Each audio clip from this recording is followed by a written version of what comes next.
Добар ден на сите, почитуван премиер на владата на Република Северна Македонија, почитуван Јован, директор на Фондот за иновации, почитуван Блажен, почитувана представничка на компанијата Виталија, почитувани представници на сите компании кои што се денеска тука и кои што давате поддршка на оваа иницијатива, но и сите граѓански организации и институции кои што верувате во тоа дека во Македонија може да постигнеме систем со кој што ќе ги најадеме сите граѓани кои што во моментов ни се гладни. Јас мора да напоменам дека денеска во светот има 800 милиони луѓе кои што се гладни и секој четврто дете во светот е со заостанат развој само заради тоа што има недостаток на храна. Но ако ме прашате дали ни недостига храна во светот, не, ние имаме вишок на храна во светот и сите истражувања го покажуваат истото и затоа целиот свет се бори да најде иновативно решение со кое што само ќе се направи распределба на добрата во општеството и храната која што е вишок ќе стигне кај оние кои што е гладни. За напомена, во Македонија имаме 12 тони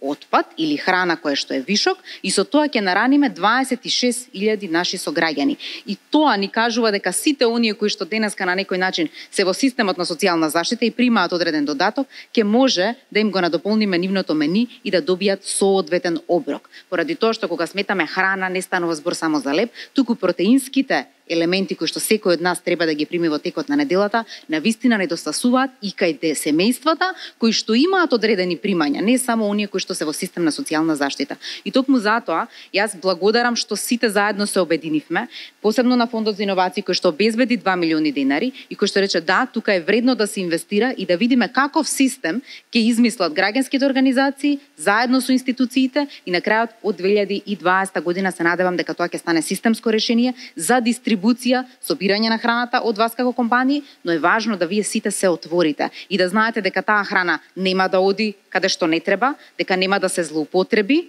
но при тоа таа треба да биде безбедна и здрава за граѓаните, а ќе се најде некој кој што е измеѓу, тоа се граѓанските организации, кои што ќе постават систем за редистрибуција и со тоа ќе имаме многу посреќно општество, многу понајадени деца, многу понајадени семејства, а тоа се попродуктивни граѓани, посреќни граѓани, граѓани кои што може да вложат во економијата во нашата држава. Ви благодарам многу и посакувам успех.